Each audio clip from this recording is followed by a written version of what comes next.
La nación argentina no admite prerrogativas de sangre ni de nacimiento. No hay en ella fueros personales ni títulos de nobleza.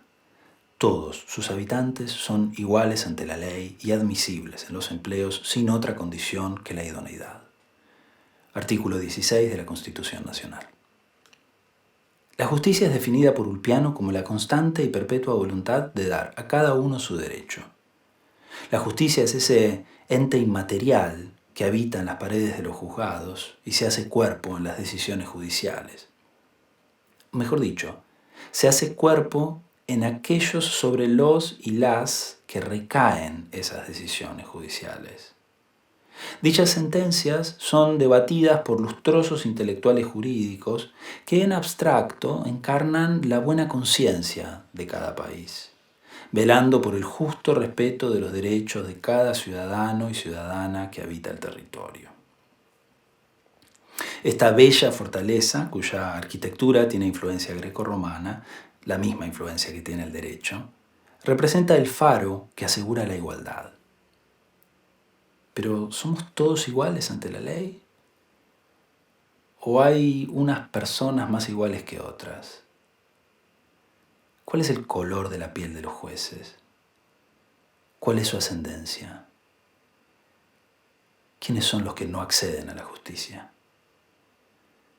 ¿Cuál es el color de la piel de las personas en las cárceles? ¿La justicia puede ser antirracista? En Argentina hay más de 100.000 personas privadas de su libertad, 94.883 en prisiones, y si se le agregan las alojadas en comisarías y otros espacios de encierro, el número alcanza un total de 103.209 personas presas a lo largo y a lo ancho de todo el territorio nacional. El 47% está presa sin condena, es decir, con prisión preventiva. El debido proceso y el respeto de las garantías constitucionales es solo para algunas personas. A pesar de estos números, no existen datos producidos por la justicia u otro organismo sobre cuál es el color de la población predominante en las cárceles y si ello refleja proporcionalmente la realidad del país. Mucho menos sobre cuál es el color de las personas que deciden quiénes están en la cárcel o no. Este daltonismo social evita tratar el problema tan negado en la Argentina. Llámese racismo. En la parte superior se encuentra la sala de audiencias, cubierta por una bóveda de cañón casetonada. Sus paredes están revestidas por boiserie de madera de cedro. Sobre el sitial del presidente de la Corte se halla una réplica del Cristo de los Constituyentes, que desde su estadio ha observado ante sus religiosos ojos el paso de 3 juezas mujeres y ningún juez que no sea blanco. ¿La justicia en Argentina es solo impartida por personas blancas? ¿La igualdad ante la ley es solo para personas blancas?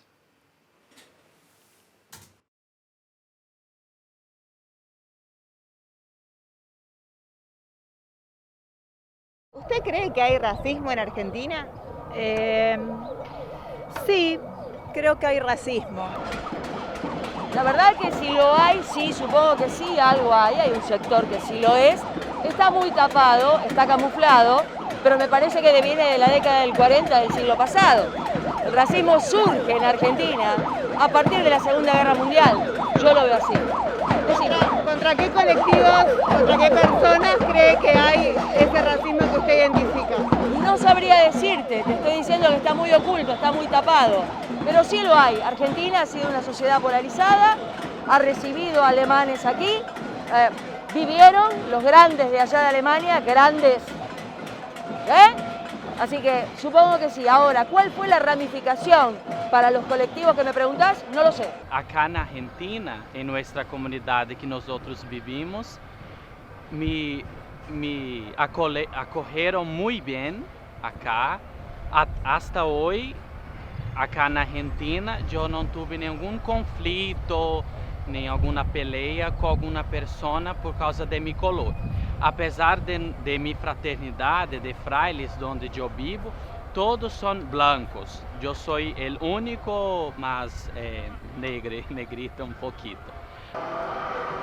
Un poco, menos que en otros lados, porque lo que puede pasar es que a lo mejor alguno mire torcido así, pero yo no he visto que haya sinceramente ataques contra las comunidades que son extranjeras y esas cosas, ¿no? Como hay veo en otros países.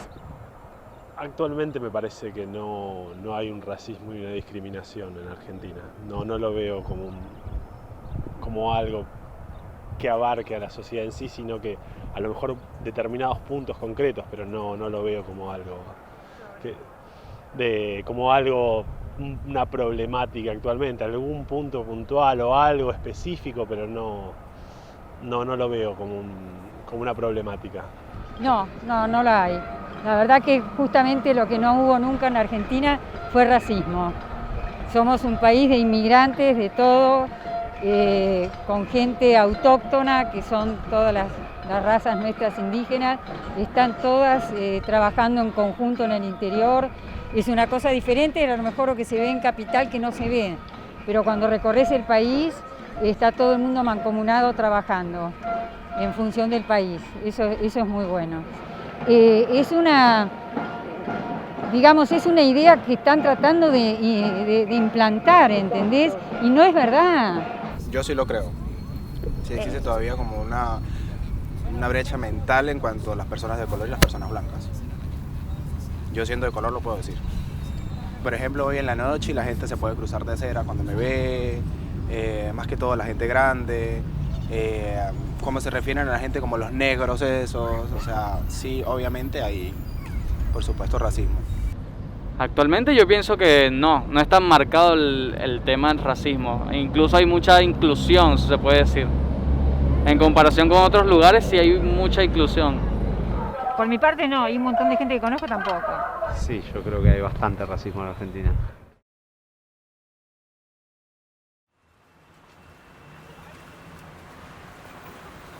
El Teatro Colón es la ópera de la ciudad de Buenos Aires.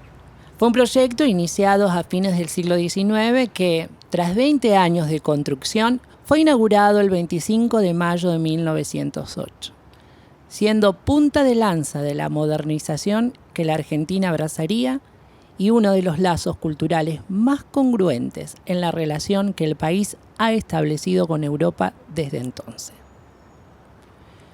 Debido a su excelente acústica, a su ambicioso diseño arquitectónico y su aforo para casi 3.000 personas, es considerada una de las 5 óperas más importantes del mundo. Pero el Teatro Colón no siempre estuvo aquí.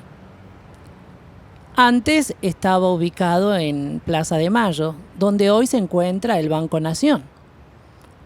Allí funcionó desde 1857. Fecha en la que se inauguró con una apuesta de La Traviata de Verdi. 30 años más tarde se iniciarían las obras de desmantelamiento del viejo teatro para la construcción del banco y simultáneamente las obras para construir el actual Teatro Colón. Tal vez usted forme parte del selecto grupo de personas que cuentan con un abono para asistir al Teatro Colón regularmente, para estar presente en sus galas de honor, para asistir a los estrenos operísticos o del ballet, o tal vez no. Pero lo que es seguro es que ir al Colón es algo más que ir al teatro. Es cierto que algunos se aventuran a visitar el Colón eventualmente, como si se tratase de un museo en el cual uno puede hacer una visita guiada. Pero eso no es lo mismo. Ir al Teatro Colón fue desde siempre, y lo sigue siendo, pertenecer a lo más selecto de la sociedad porteña.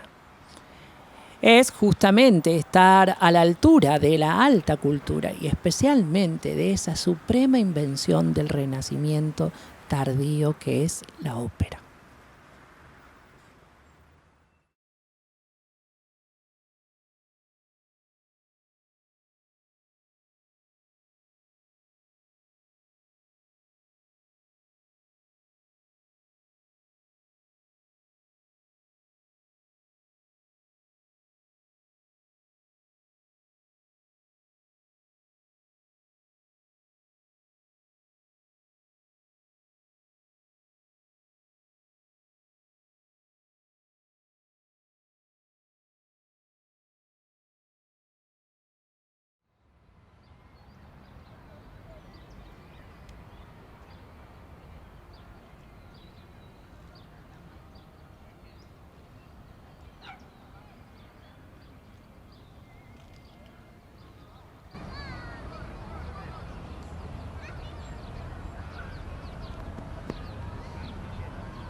Cámara graba.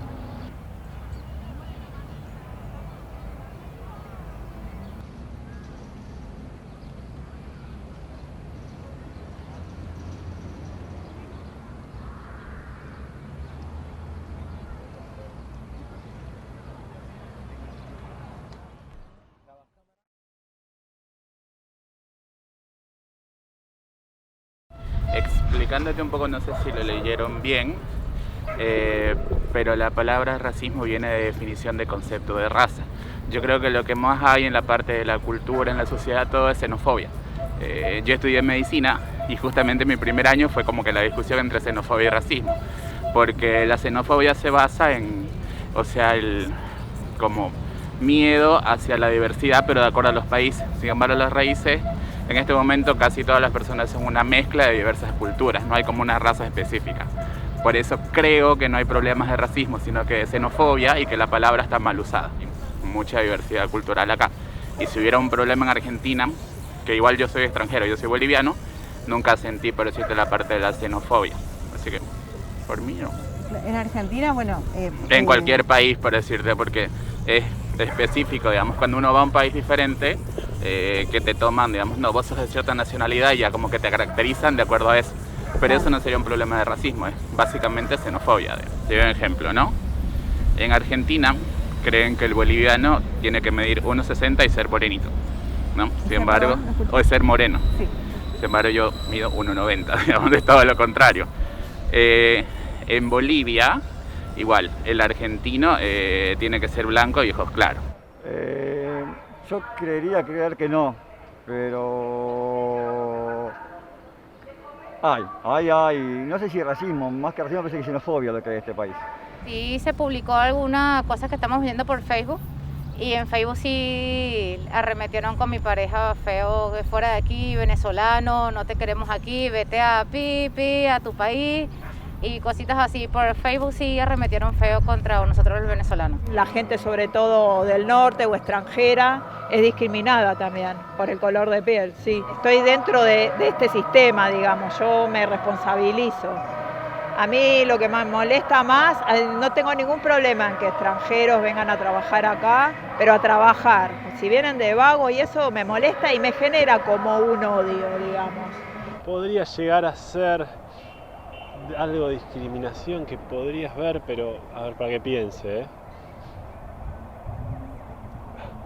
determinados aspectos culturales por ahí, más que nada por ese lado vendría algún tipo de discriminación, pero no, a lo mejor lo que siempre se dice acá es con la inmigración que siempre está en boca en esa parte sería la discriminación, me parece a lo mejor que lo ves a veces en algunos comentarios y demás, pero en otro aspecto no lo veo como una problemática. Porque acá lamentablemente, como este país, por la expresión, hay muchas cosas truchas, entre ellas gente que hace pasarse por que tiene antepasados aborígenes o lo que sea, y no es así lamentablemente.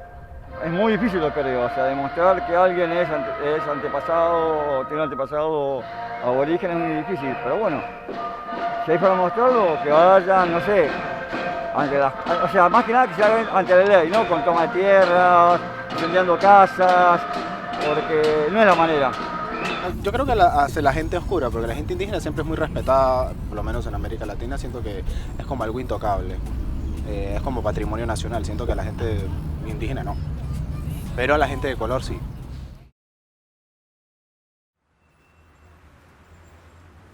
A medida que tomamos distancia de este edificio magnífico e imponente, cruzamos la Plaza del Vaticano hasta llegar a Plaza Lavalle, pleno centro de la ciudad. Y no podría ser más pertinente la cercanía entre el Colón y el Vaticano, ya sea de la mano de los Reyes Católicos y el Papa Alejandro VI, o bien siguiendo la forma en que el diseño urbano de la ciudad de Buenos Aires fue emplazando sus edificios, montando sus instituciones y nombrando sus calles, al ritmo de una historia que todavía late bajo el asfalto caliente del centro porteño.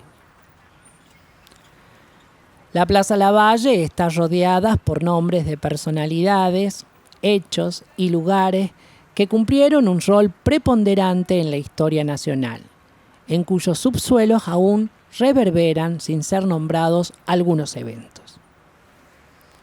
Circundada por la avenida Córdoba y las calles Talcahuano, Lavalle y Libertad, la plaza es atravesada por las calles Viamonte y Tucumán.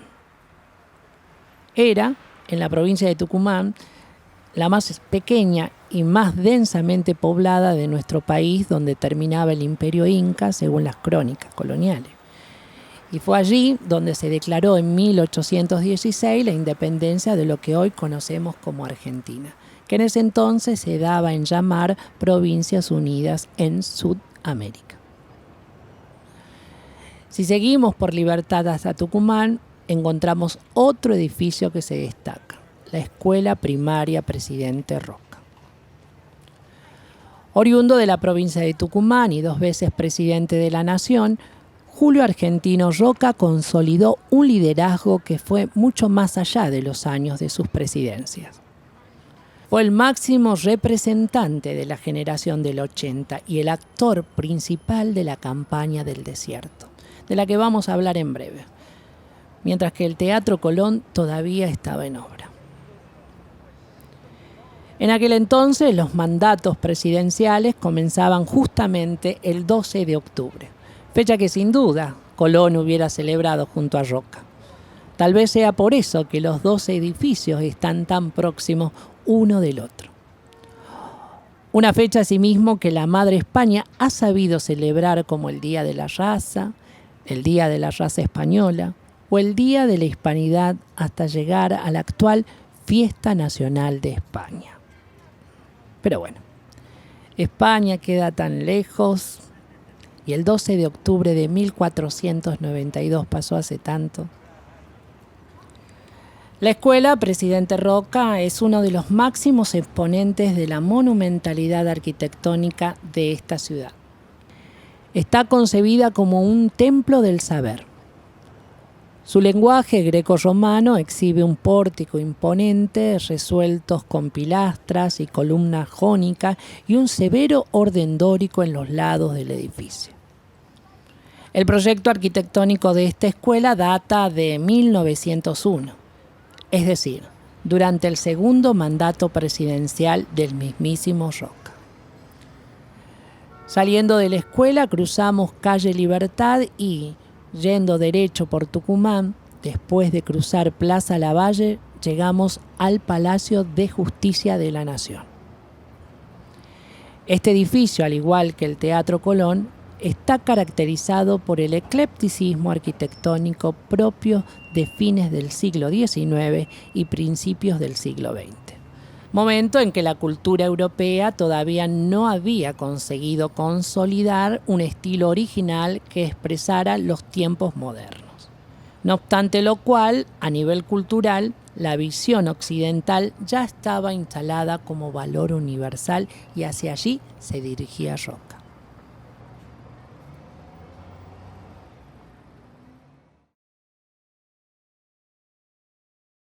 Sé que los mayores índices de asesinatos y de robos es por personas de color.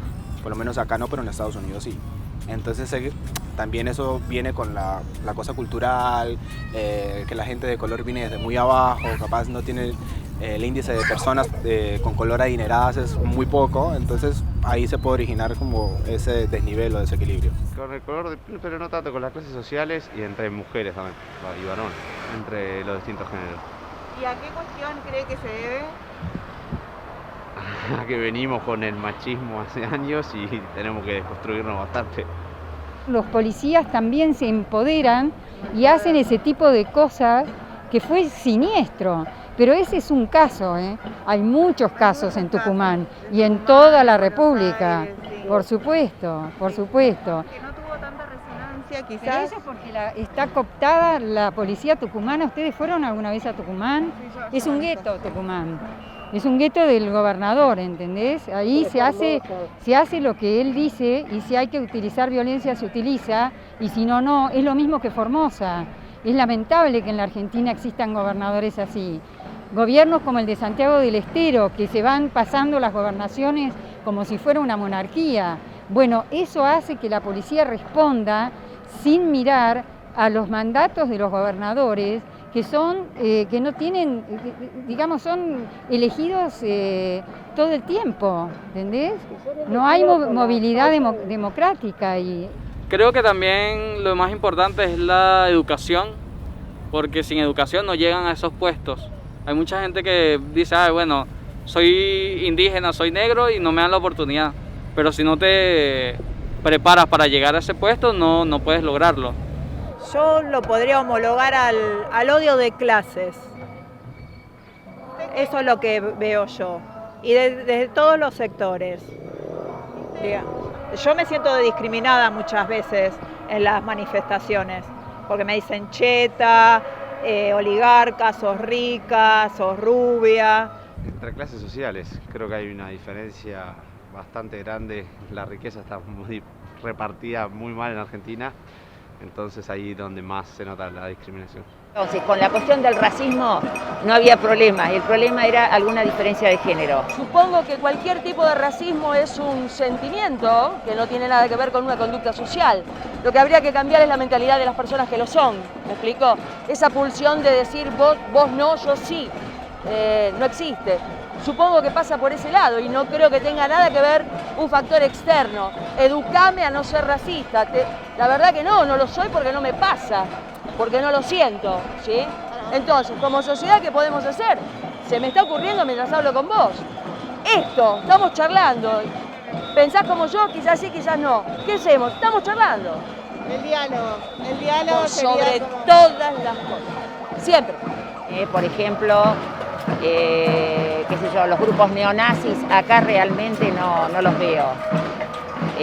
Algún comentario así, pero bueno, queda como cosa personal de la gente, ¿viste?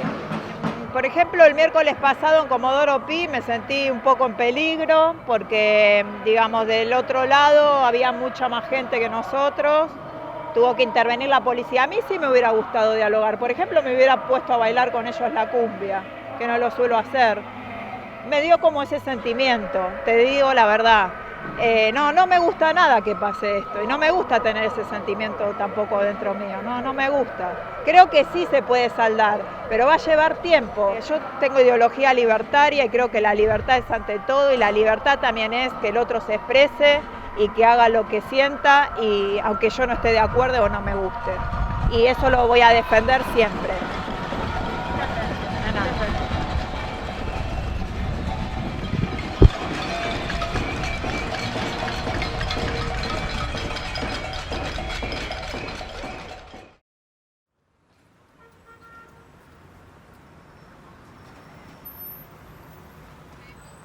Durante los primeros años del 1800, toda esta área fue un terreno baldío, un basural.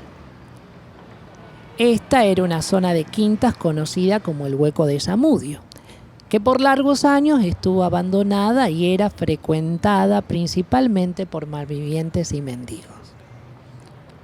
Aquí supo haber una laguna y un arroyo llamado Tercero del Medio, que pasaba por donde hoy corre la calle Libertad y que solo podía ser cruzado a través del que era conocido como el Puente de los Suspiros. Que más que un homenaje al famoso puente veneciano, este nombre daba cuenta de que era una zona de posada. Es decir, habitaciones anexas a ciertos célebres cafés que oficiaban de refugio de los malandrines que eludían las caricias de la policía, pero no las de las prostitutas. En 1822 es que el Hueco pasa a llamarse Plaza del Parque, porque después de esos años de abandono se instala aquí. No. Aquí se instala el Parque de Artillería. Sí, donde hoy está el Palacio de Justicia de la Nación. En el mismo funcionaba la fábrica de armas del ejército, un depósito de pólvora y las instalaciones necesarias para albergar al regimiento. Estamos en 1822. Para ese entonces se había disuelto el gobierno nacional y se ingresaba al periodo de autonomías provinciales. A esta altura no había noticias ni del Teatro Colón, ni del Palacio de Justicia, ni siquiera qué roca se construiría esta escuela. Pero lo que se iba cociendo a fuego lento era la expansión del territorio. Campaña tras campaña, el ejército de la recientemente fundada provincia de Buenos Aires empezaría un largo y sangriento proceso de expansión hacia el sur del río Salado, donde hoy se ubica justamente el partido de La Matanza. En marzo de 1823, el gobernador de Buenos Aires avanza con 2.537 hombres y 7 piezas de artillería con la intención de correr la frontera provincial hacia el sur y el oeste, anexando su dominio tanto las tierras históricamente ocupadas por mapuches como por tehuelches, pampas y ranqueles. Un año después, 2.420 soldados y 7 piezas de artillería más son enviados y establecen la frontera en las actuales Bahía Blanca y Sierra de la Ventana. Entre 1823 y 1885 pasaron numerosas campañas militares que se dirigirían al llamado desierto. Que más que desierto estaba poblado y eran las tierras más fértiles de todo el país. Pasó también el Congreso General Constituyente de Santa Fe, la creación del Poder Judicial, los enfrentamientos entre Buenos Aires y la Confederación, la aceptación de la Constitución por parte de Buenos Aires, la fundación de la Sociedad Rural Argentina, guerras civiles, internas, rebeliones, la federalización de la ciudad de Buenos Aires, la batalla de Pavón, la guerra del Paraguay, infinidad de cosas. La mayoría de ellas, conflictos armados. Sables, bayoneta, revólveres, fusiles de chispa, fusiles de retrocarga, obuses, morteros, cañones rayados. Ese era el armamento que se fabricaba y se almacenaba aquí antes de que se instalara el Palacio de Justicia, armamento que luego se repartiría en los regimientos o se llevaba a algunos de los cientos de fuertes y fortines donde se defendía la frontera nacional. Desde donde esos ejércitos de ocupación exterminaron, apresaron, sometieron, esclavizaron y expulsaron a las poblaciones originarias, robándoles sus tierras y los recursos naturales que configuraban su base de sustentación económica y sociocultural. ¿Todo para qué? Para configurar una nación blanca y cristiana, dominada por una oligarquía agraria y terrateniente. Es a mediados del siglo XIX que el proceso de formación del Estado Nacional, en consonancia con la incorporación de los pagos pampeanos al territorio nacional para la producción de alimentos para el mercado mundial, da lugar a un profundo viraje en la política hacia los pueblos originarios. El mismo consistió lisa y llanamente en su negación como ciudadanos del nuevo Estado, dando paso a la célebre campaña del desierto liderada por Julio Argentino Roca y abocada al exterminio indígena. Estas campañas son una gesta fundacional para la narración blanca de la historia argentina, que pone una pátina de épica al disciplinamiento social de los pueblos sobrevivientes y su explotación como la mano de obra principal del capitalismo agroforestal impulsado por la clase dominante. Dominio detentado por poco más de 500 familias que recibieron de manos del Estado Nacional las 18,5 millones de hectáreas expropiadas a los pueblos originarios, estableciendo así la estructura latifundista que prevalece hasta la fecha. De esta manera, la narrativa blanca de la historia nacional, con un racismo estructural y fundante, construye una matriz productiva y sostiene a los dominadores en su dominio y a los dominados en su dominación. Este era el plan de la generación del 80, que por supuesto comenzó a ejecutarse antes de ser siquiera parcialmente enunciado y del que aún somos testigos de su continuidad. 1890. Este lugar todavía es la Plaza del Parque. Y el Parque de Artillería. En el mes de julio este lugar va a ser el epicentro de los enfrentamientos de la llamada Revolución del Parque.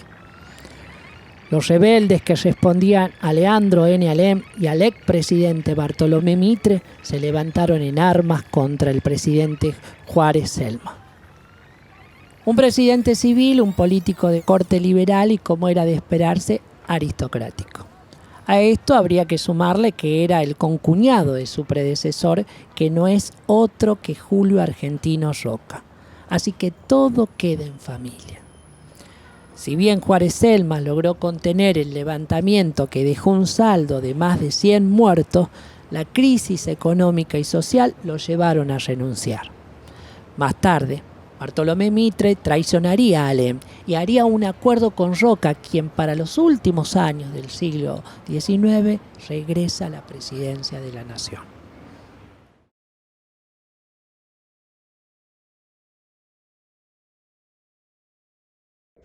Les constructions francisées à Buenos Aires.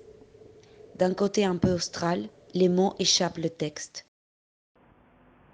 Quelques années avant, sur le sol argentin, il savait déjà essayer d'imposer ses droits, son tararara grand-père. Il avait perdu face à l'armée argentine dans la bataille historique de Queyra en 1875 dans les Andes jujeños, cette province des fois oubliée. Un autre de ses grands-pères, il avait monté le chemin de fer, là où sa grand-mère vendait des pommes à chaque train qui passait. Aujourd'hui, le train est parti et la ferme des Mamani, elle est proche à disparaître.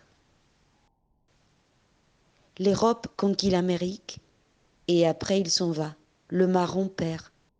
Pendant un café du tiers-monde, Florencia est enlacée à l'injustice et appelle sa mère, une autre descendante indigène argentine. ¿Viste el video entonces? Sí, lo vi. Es cortito. ¿Qué quiere decir? Yo creo que un poco es... No, yo no entiendo por qué, o no sé si a mí, no sé si es como, ¿cómo te puedo explicar? Si es bueno para las mujeres que trabajan, así de coso o no. No sé, el día de mañana no sé si me dicen algo, va contra las mucamas o es a favor de las mucamas, no entiendo eso. ¿Por qué? ¿Vos irías con un uniforme? ¿Con uniforme? Como en el video yo. No sé, yo llego, me siento ahí, que quiero tomar, y cuántas mucamas veo que están sentadas y veces ahí así, cuando trabajaba en el ¿Dónde? yo... ¿En serio? ¿En San Isidro? Un lugar cerca del Casio, de esos lugares ahí medio en Libertador. No, ahí no vi yo. Yo vi acá en Cabildo, cuando estaba en Cabildo, Eso, ¿sabes cuándo vi yo? Cuando recién llegué de Jujuy, Sí. cuando trabajé con la Pellegrine, Pellegrini. yo no sabía, hasta ese momento no sabían que daban informes para trabajar acá, ¿me entendiste? ¿Cómo informes? El uniforme que yo tengo, Ah, uniformes. claro, uniformes, bueno. ¿Qué es? Yo ¿En no sé. Jujuy no trabajás con uniforme? No, ahí no daban nada, no conocía yo. Ah, qué mal, ¿cómo no hacer nada con el feudalismo? No, Bueno. no sabía yo. Entonces cuando llegué acá a Buenos Aires, y Celia sí trabajaba con uniforme, ahí sabía ya. Celia sí tenía su uniforme. Entonces cuando salía yo ahí a hacer, porque yo tenía que salir a hacer compras, eso, ¿viste? Y yo salía ahí, entonces, ¿viste? Ahí había una confitería, bueno, esa confitería ya no está ahora, es enorme, bella esquina ¿En justo de Jujuy donde... o en Salta? ¿O acá? No, acá, cuando recién llegué de Jujuy, Sí. cuando estaba trabajando en la Cross y Cabildo con la Pellegrine. Ah, ahí sí, ya me acuerdo ahora sí. Claro, porque ahí había una heladería enorme, una cafetería. Entonces yo salía a ver que las mucamas iban a comprar, de paso salían a comprar con sus delantales y se quedaban a tomar ahí, a veces helado, a veces café, estaban tomando ahí así. Igual me jugaba que compraban para Pero, sus patronas, tipo. ¿ah? No sé, es mi intuición que dice que iban a comprar para sus patronas. Claro, iban a comprar, los mandaban a hacer los mandados, ellas iban a Ah, comprar y de para paso su se casa. compró un helado. Y no sé si ellas se gastaban su plata o cuando la patrona, eso ya no sé, pero yo veía en esa época, yo veía. ¿Y bueno, te No te compraron digo. helado? No, yo porque yo estaba muy tonta, recién llegaba y yo trabajaba con ropa, todas las Pellegrini no me dio un informe. Yo ahí trabajaba con ropa. Está bien. ¿Comieron? ¿Comieron? Sí, comimos. No echen a perder nada la comida, está todo cada vez más caro. Sí. De noche come, de media se come bien, de noche se come poquito. ¿Sabes qué? Lo que tomaba en ese lugar era un café irlandés. Cuando empecé a estudiar en actuario, cuando No hacía era económicas, capuchino? ¿No era capuchino? café irlandés. Ah, pensé que era capuchino, digo, yo qué lástima. Digo, este momento diciendo el capuchino, ya no sé cuándo voy a tomar capuchino, pero igual ya no puedo tomar porque ya no nada me pertenece a mi estómago. Porque eran tan miserables. ¿Qué? Digo, porque eran tan miserables, tipo, no podían hacer nada, siempre se perjudicaban algún órgano,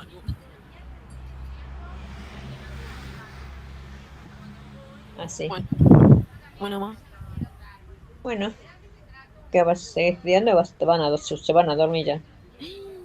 Tenía que responder algo mal bien. No, sí, ya no vamos a... Bueno, me alegro me alegro que te fue bien y estudia. Sí, siempre. Estudia, ¿eh? Sí, te estarás cuidando mucho, ¿no? Yo por lo menos no soy católica haciendo misas. Y, o sea, hoy por hoy yo me cago de risa de si me cuido o no. Si siempre hay alguien que va a mentir. ¿Y qué pasa si es una familia que tiene mucho dinero y miente? Entonces yo la verdad, sinceramente, todo bien con cuidarme, pero hay gente que miente. Sí, ya sé, Florencia, a mí no me importa la gente que se cuide o no se cuida. A mí no me importa a mí, yo me importa. A mí no me importa la gente que se cuide, no se Claro, cuida. pero cuando vos no sabes que estás al lado de gente que miente, o sea, cuando la gente miente a tu lado y vos no sabes que está mintiendo, no sabes lo que pasa. Sí, ya sé, pero por algo yo me tengo que cuidar. A mí qué me importa que sea mentirosa, que sea falsa. Entonces, pero el asunto es que yo me tengo que Claro, cuidar. sí, pero la mentira siempre afecta igual, porque cuando se trata de una enfermedad, traspasa eso y cuando te das cuenta estás enfermo. Entonces yo en ese sentido es como que me cago de risa de todo ya. Ya no creo nada. No sé, yo hoy en el día, no sé, me harán lo que son mentirosos, lo que no se cuidan, no sé, pero yo me voy a cuidar. No porque hicieron ellos, yo no me voy a cuidar. No. Yo me voy a cuidar mucho más todavía. Está A mí bien. que me importa, porque es mi vida, es mi salud. Yo quiero seguir viviendo, quiero seguir caminando. No quiero Sí, enfermarme. no, bueno, pero también no todo el Así que a mí, mundo dice la verdad. Al finalizar este año, mi mamá, Florencia Beatriz Puca, decidió ya no trabajar más como empleada doméstica. Ella dedicó más de 50 años de su vida trabajando para las familias más aristócratas de Argentina. Algunas incluso son parte de la sociedad rural, algunas tienen mausoleos en algunos cementerios distinguidos de la ciudad de Buenos Aires o en Jujuy, Salta. Durante esos más de 50 años, muchas de estas familias, no digo todas, pero su gran mayoría, no dieron aportes a mi mamá. Siempre hay excepciones, pero es importante visibilizar la cuestión de un montón de empleadas domésticas que no están ayudando a nadie en la casa, están trabajando y con ese trabajo hacen que sus hijas puedan estudiar, como lo fue en mi caso.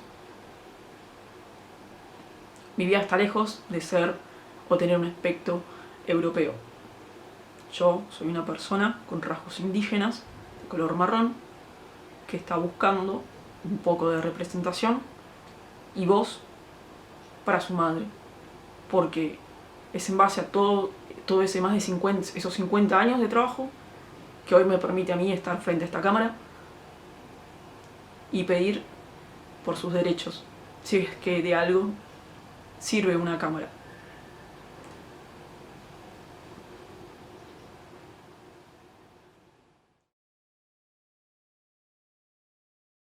Sí, por supuesto, o sea, se ve todo el tiempo, se ve en los colegios, mismo en las cosas del Estado. Nada, sí está como re presente en todo lo que es, sobre todo también las clases sociales. Adhiero mucho a lo que dicen, además estoy como en las redes sociales, me aparecen muchas cosas sobre cuentas antirracistas y me ayudaron un montón a visibilizar que hay un montón de racismo en Argentina, a personas racializadas, hacia personas asiáticas también, o que son asiadescendientes, no sé cómo se les dice. Claro, a todo lo que no sea venido de Europa, blanco, y sí, en todos los espacios, y mismo, no sé, en los medios, o sea, no se ve gente representada, porque es como que hay un racismo estructural, que es algo también de lo que se habla, que no les dan espacios a esas personas y que ya hay racismo desde las instituciones. Entonces eso también reproduce a distintos lugares como más racismo también, como que eso enseña y habilita que el racismo se reproduzca, digamos.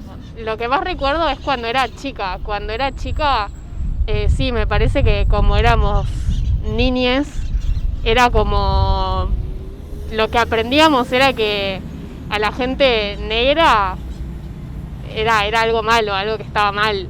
Y se veía todo el tiempo chistes con respecto a eso, y ahora en la actualidad no, porque eso, como en la escuela, el lugar que más habito, no hay tanta gente que no sea blanca. Yo no me acuerdo de situaciones concretas, la verdad, pero sí sé que es un tema que está como muy presente, lamentablemente, en mi familia. Y nada, y eso, y tener que escuchar comentarios como esos negros de mierda o que viven del plano, todo lo típico que ya está súper normalizado.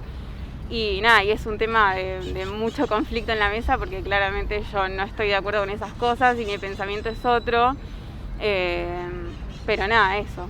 Yo lo que pienso es que desde hace mucho tiempo siempre lo europeo fue lo bueno, entonces también es algo que viene como de un legado que la gente mayor siempre inculcó, y que eso se fue desarrollando hasta llegar a nosotros, y la gente no se quiere abrir tampoco, no quiere escuchar lo que los demás tienen para decir. El poder sobre otras comunidades que no sean las blancas. Entonces como que desde ahí se siguió perpetuando, y siempre desde el poder, como en el poder siempre hay personas con ese pensamiento, eso como que se distribuye al resto de la población, y también como que no sé, como hay mucha gente que no se lo plantea, eso se sigue naturalizando y se sigue reproduciendo hasta quizás sin saber que es tan grave y que viene desde un lugar racista y opresor, digamos. No sé mucho de mis raíces, pero sí, o sea, sé que soy una persona blanca y que tiene bastantes privilegios, como que sí, eso, una persona blanca privilegiada, más o menos. No sé como de mi ascendencia, pero sí sé que tengo un privilegio por tener este color de piel. Si se imaginan un camino posible para poder trabajar el tema del racismo y que no exista en Argentina y en el mundo, ¿creen que eso es posible? Sí, yo siento que muy de a poco, muy como todas las luchas que están presentes ahora, como el feminismo, mismo, sí, un montón de luchas que van contra esas posturas cerradas, yo siento que de a poco se van, como van tomando lugar en la conciencia colectiva y... O sea, no cambiar las mentes, sino como abrir a la conciencia. Y también milito por eso, como hagamos espacios, tratemos de ayudar a la gente que no se da cuenta de sus privilegios o de que lo que está haciendo puede herir o hacer sentir mal a otro sector. Y eso, como yo siento que la juventud tiene ese poder y que que se puede. No, yo desde mi lugar, por ejemplo, estoy en un centro de estudiantes y como que habilitaría espacios a que venga gente que sabe del tema y que lo viene hablando hace un montón, a que puedan ser escuchados por el colegio y por todos los espacios. Y nada, generar esos espacios donde se pueda debatir y donde se pueda reflexionar, como que no sea algo de, bueno, ustedes tienen que pensar esto, sino que se pueda visibilizar, como que, nada, eso que sí, que se pueda reflexionar, y eso desde mi lugar, y también como militar para que se visibilice la importancia de esos espacios también, como no solo generarlos yo, sino invitar a que más personas los puedan generar también.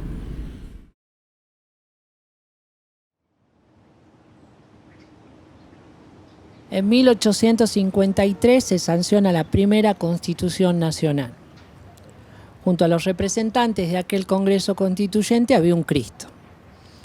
El mismo Cristo hacia el cual esa Constitución promovía la conversión de los indios.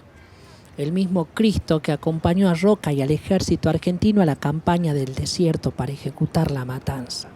El mismo Cristo que llegó con Colón en 1492 y el mismo Cristo que en 1942 llegó al recinto de la Corte Suprema de Justicia de la Nación como un obsequio de la Gobernación de Santa Fe para inaugurar definitivamente el edificio y para recordarle al cuerpo de colegiados cuáles son los intereses por los que deben velar. Si parece una coincidencia por lo menos atinada que la Plaza del Vaticano esté junto al Colón y que la Escuela Presidente Roca los acompañe, ¿qué podríamos agregar al hecho que el Palacio de Justicia se encuentra en el mismísimo lugar donde el ejército argentino fabricaba las armas para exterminar a ese extranjero de su tierra que era el indio? Esta es la frontera para el marrón. Y no porque los marrones hayan cruzado la zanja de Alsina, la muralla criolla del parapeto nacional y su línea de fuertes y fortines, o los miles de obstáculos sembrados desde la periferia al centro, sino porque de hace tiempo las fronteras se juegan en otros planos que van más allá de las armas. El fortín de la justicia blanca, es la frontera definitiva del desierto racista en el que estamos. Las otras fronteras están en la mesa del comedor, en el noticiero, en todos los programas de entretenimientos y las telenovelas, en el cine argentino, en el patio de la escuela, en el parque, en el aula, en el club, en las calles, en las redes sociales, en la interpretación de los hechos. Las fronteras alzan sus fortines en las emociones personales, haciendo a la esfera pública a su imagen y semejanza. La idea de que los argentinos venimos pues de los barcos ha sido repetida hasta que se la creyó cierta. Somos una nación que no reconoce como parte constitutiva de su identidad a los pueblos originarios. A pesar de su presencia ancestral en sus tierras y de haber formado parte fundamental, al igual que los afrodescendientes de la guerra de la independencia. Mito, narrativa, ficciones que van volviendo repugnante todo lo que tocan, que llenan de miedo a las personas, que delimitan quienes esperan y quienes avanzan, quienes pueden circular y por qué lugares, quién puede entrar y a quién se rechaza, quienes acceden al cuidado y quienes no, quiénes son deseables y quiénes indeseables, a quién se le puede pagar mal y quién está para más, a quién se le habla de un modo amable y a quién se le grita, a quién se le da el tiempo para hablar y a quién se le habla encima, quiénes nacen con propiedad y recursos y quiénes son recursos humanos, qué delincuentes van presos y cuáles son excarcerables, qué ocupación es legítima y cuál es delito, cuánto tarda la burocracia judicial para unas personas y cuánto para otras, qué personas y cuándo son dignas de justicia y cuáles indignas, quiénes toman las decisiones y quiénes las acatan. No ha habido ni habrá justicia para las personas marrones mientras ésta esté cautiva en este fortín.